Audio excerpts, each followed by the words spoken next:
जितने बछड़िया है सब सीख रहे थे, ये गा रहे थे।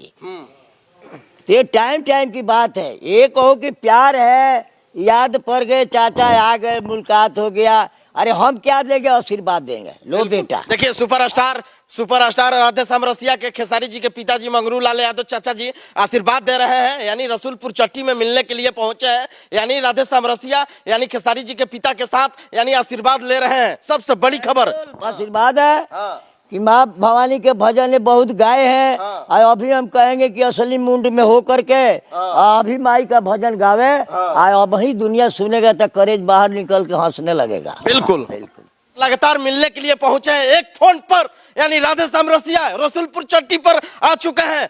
कैसा लग रहा है आज खेसारी जी के घर पर आए? देखिए, वो खेसारी जी का घर नहीं है, ये राधे श्याम रसिया का भी घर है, और ये भी हमारे पिता समान है।